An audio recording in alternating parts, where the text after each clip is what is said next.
Okay, guys, this is why these stupid hot rod projects take so damn long.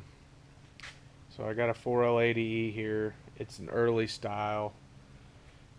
Somebody said, well, you can just replace the shifter shaft here for a longer one out of a newer style transmission so you can get your neutral safety switch and, your shift position indicator, which I don't need anything but the neutral safety switch, and I don't have one in my shifter. So I wanted to add this, and guess what? There is no bolt holes for, in the transmission case for the shift indicator like there is on the newer style transmission. So you got two bolt holes here. So a little bit of sloppiness. And actually, it's not the easiest to see there, but that's just a bit of angle iron cut way down, like inch and a half by inch and a half by like 1/8 inch. Both sides worked pretty good, and I've still got some adjustment on it, so that's good. Here's another bit of sloppy tech. You've got this unused bolt hole in an LS bell housing, but this 4L80E had the dipstick tube supposed to have a bell housing bolt holding it. This is a 1/2 by 13 tap. I tapped the stock hole, used a 1/2 inch bolt, cut it down to length so it's a little bit less than flush there, and voila, that's going to hold my dipstick just fine. It doesn't impede with the bolting the engine and transmission together, so that's going to work out good. I got these two fittings here from ICT Billet. They're a little bit more compact than trying to use the flared end tubing going into it. So it's ready to stab back in. I hope to get it stabbed back in tomorrow. Okay, so here's a little time lapse. It's sped up, I think, 4 times, just of me. After I have the engine and transmission all ready to go in, actually stabbing it in the car. It's kind of boring, but I wanted to record it. This engine will probably run for like a week before I blow it up, and I could make another video then, but we'll see. There we go, sliding it back. It slides in pretty good. I've had some vehicles where you had to take motor mounts off, or they won't go in with the engine transmission. This one really didn't have any problem. It's got those sliding motor mounts that slide like 2.5 inches or something. So I just loosened those up, and it allows it to kind of drop right in place. Jacking the transmission up now to get the angle right so the oil panel clear.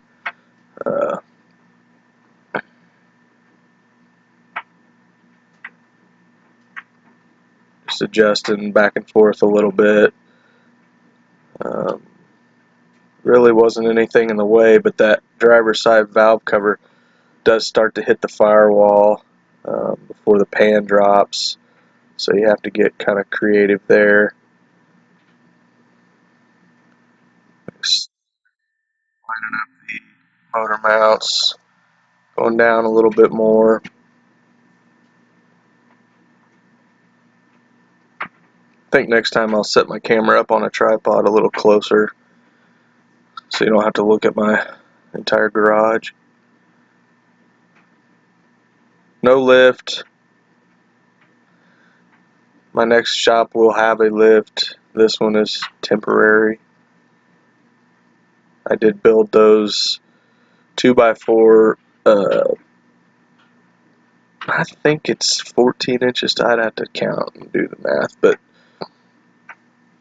when I was building my Studebaker, I built those to help me work underneath it when I was laying out the driveline, suspension, and all that.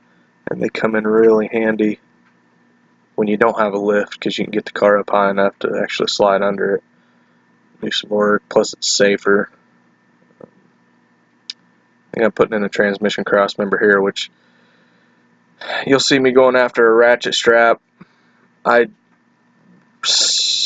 had the cross member removed when I cut the transmission tunnel out and welded new metal back in, and apparently when I cut it all out and welded new metal in, the distance between the subframe, or my subframe connectors there where I mounted the transmission cross member, increased by about 1/8 of an inch. It spread out just a little bit, and the way those I use these roll bar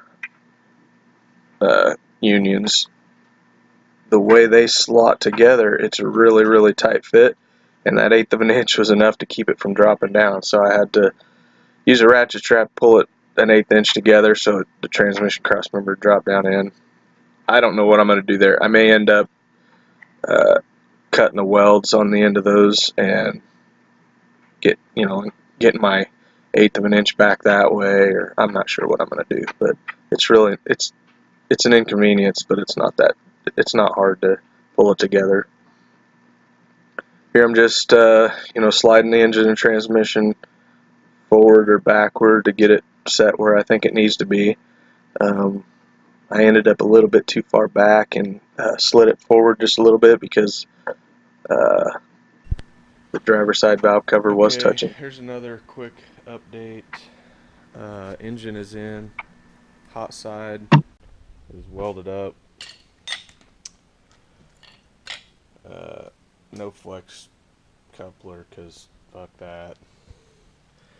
I had to slab the manifold here and shorten the linkage up to get everything to clear to use the stock column. I really don't want a shifter on the floor.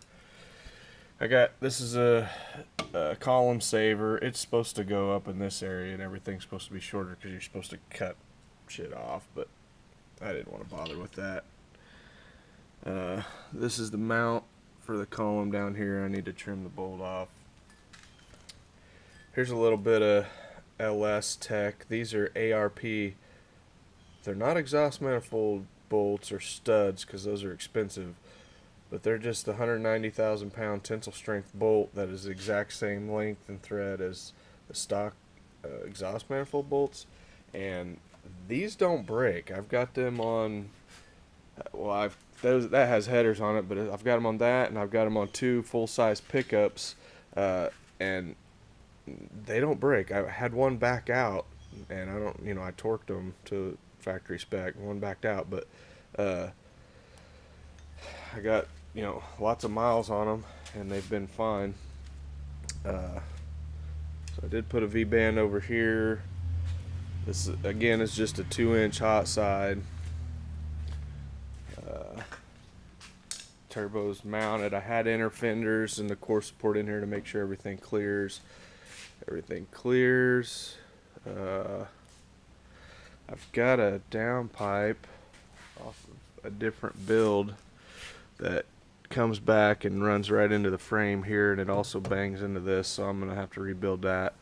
I'm not worried about that yet. I want to get it fired up first, and that'll get me a little bit more motivation going. What else? Throttle cable's gonna have to come out about right here.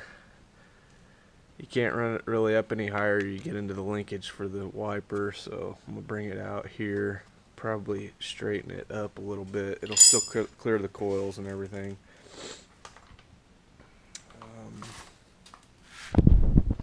That's about it for now. And I want to show you underneath again real quick. I'm gonna have to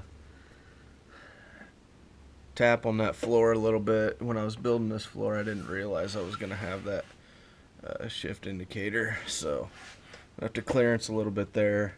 Hopefully my plug goes in, or I'll have to clearance a little bit there as well. But cross members all in, bolted down, everything's tight. I just put this loop on here to make sure those fittings would clear, and they will. They're not easy to get in. I have to lower the transmission a little bit.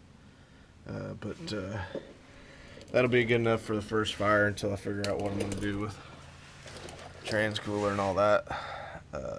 Stick out there. Ended up just about perfect. This is a fixed yoke 4L80E, so that's must be a turbo 400 yoke that's been counterbored, so it'll slide all the way in. And then this drive shaft here I got from Drive Shaft Specialist of Texas. It's a 3.5-inch aluminum. Not cheap, but it's got the 1350 U joints, and it's aluminum, which were both upgrades. And then that yoke's a little bit more expensive, so it is what it is. And then looking, from this angle, you can see everything's just about flush with that cross member up front, so nothing's gonna hang down. And then that still leaves me 3 inches in this area for that downpipe to come back and not interfere with anything. I haven't decided if I'm going to try to run it through here or just bring it out here. But if I bring it out here, then I'm going to have to cross over. I guess that's still fine. I don't know. I haven't decided yet. It'll be easier to run it out here, but this is the old fuel line, the old brake line. I need to cut them out. I just haven't yet. So